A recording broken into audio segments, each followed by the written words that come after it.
waandishi wa habari, nimewaita kuwapa taarifa za maendeleo ama taarifa za athari zinazoendelea kufuatia mvua zinazoendelea katika wilaya yetu ya Rungwe. Athari ambazo zimetokea katika halmashauri ya Rungwe, ambapo leo hii ikiwa ni tarehe 26 mwezi wa 3 ama Machi mwaka 2026, tumepata athari za mvua zinazoendelea kunyesha, ambapo katika kitongoji cha Chunya, kijiji cha Kipande katika kata ya Kinyala, tumepoteza maisha ya watu wawili kutokana na nyumba walikuwa wakiishi ama walipokuwa wamelala kuangukiwa na udongo.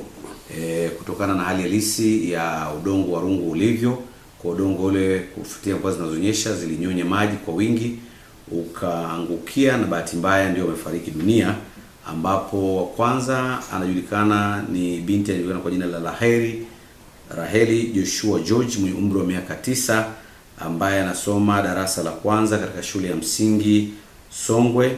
Lakini pia wa pili anajulikana kwa jina la Isaac Joshua George mwenye umri wa mwaka 1.5. Huyu bado ni mtoto mdogo kabisa, lakini wote hawa ni wa familia moja. Kwa hiyo wito wangu kwa wananchi wa wilaya ya Rungwe, naomba tuchukue tahadhari za kuhama maeneo yote ya hatarishi. Mvua zinaendelea kunyesha, hivyo tusingependa kuendelea kuwa na athari au madhara yanayotokana na mvua zinazoendelea kunyesha. Niwaombe sana wananchi wa Rungwe katika maeneo yote, yule ambaye anajiona yuko katika eneo hatarishi, yupo chini ya gema. Kwa hiyo tunaomba wahame kwa muda angalau mpaka pale mvua zitakapokuwa zimekwisha, hapo tutaangalia nini kingine cha kufanya. Lakini kwa hali halisi ya wilaya ya Rungwe, mvua ni nyingi na mvua bado zinaendelea kunyesha, hivyo tunawaomba wananchi wachukue tahadhari kwa kuhama katika maeneo hayo ili tusiendelee kupata madhara ambayo yanatokea kufuatia mvua zinazoendelea kunyesha. Kama tunavyofahamu, tarehe 25 mwezi Machi mwaka huu tulipata athari za mvua ambapo watu 18 walifariki dunia kama ambavyo taarifa zilitoka hapo jana. Lakini na leo kama nilivyosema, watu wawili wamepoteza maisha, hivyo kufanya idadi ya waliopoteza maisha kutokana na athari za mvua zinazoendelea kunyesha kufikia watu 20. Jana usiku, kuamkia usiku wa jana, kumetokea na mvua kubwa tangia saa 3 ya usiku mpaka majira ya saa 7. Baada ya hapo nilipigiwa simu usiku mwenzetu Banodi kwenye familia yake, nyumba ikawa kifusi kimeshuka, kimepiga nyumba yake, imeanguka chini, imewafunika wote kwenye familia yao. Kwa hiyo baadaye tukarudisha watu, tukakimbia kwenye eneo la tukio. Tumeenda kwenye eneo la tukio, tukaenda kuokoa, tukaanza kutoa tofali hadi tofali mpaka kupata nafasi ya mpenyo, tukamwokoa. Ni mwanaume Banodi, akawa amesamika, yuko salama. Lakini tukaendelea kutafuta, tukampata mke wake ambaye tumemkuta amezimia.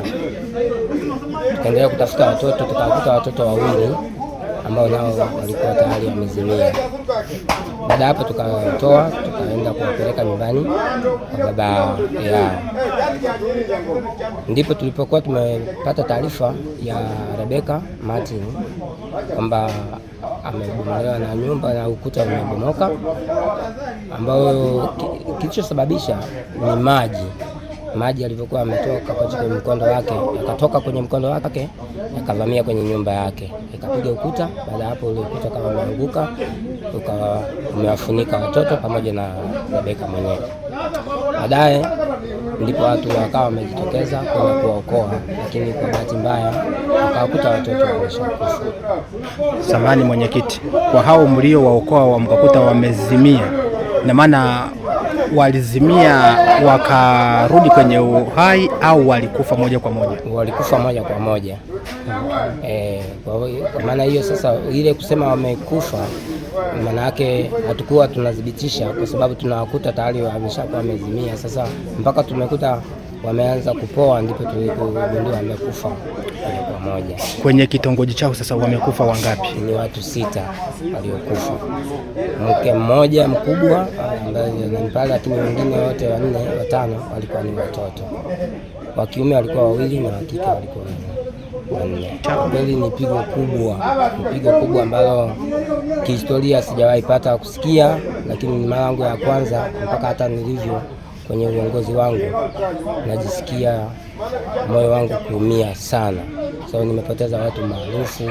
Watu 6 ni watu wengi, na pia hata ni maajabu hajawahi tokea tangu mababu zetu, hawana hata historia, lakini nakuja kutokea kwa mwaka huu. Sasa tunabaki kusema mwache Mungu aitwe Mungu kwa tendo lililokuwa limetendeka. Kauli yako kwa wananchi sasa ni nini? Kauli yangu ni kwamba Mungu tu atusaidie, tumuombe Mungu siku zote, lakini pia tuangalie mazingira tunayokuwa tunaishi, kwamba ni mazingira ya aina gani. Kama ni mazingira ya hatarishi, bora tunasua mapema kukaa katika mazingira ambayo kidogo yanaweza kutusaidia. Kwa mazingira ya mazishi kwamba kila mmoja anazikwa tofauti. Mazishi tumeanza jana, tumezika watu 3 kwenye familia ya mzee Andongwise Kasambara, lakini kwa kila mtu tumezika kaburi la kwake. Hawajazika kwenye kaburi moja, kila mtu kaburi la kwake. Lakini tumekuja leo hapa, hawa 3 wa kwa Rebeka tunazika sehemu tofauti. Mmoja wamesafirisha kwenda Nkunga, na wengine 2 watazikwa mazingira ya kwetu hapa Lupepo, lakini kwenye familia tofauti. Lakini pia kwa wale ambao sasa wameathirika katika haya majanga, ningeomba serikali iweze kutusaidia kwa namna moja au nyingine, kwa sababu hawana hata makazi. Nyumba zao zimepigwa, zimebomolewa, lakini wapo ambao hawajaleta maafa, lakini nyumba zao pia zimebomoka.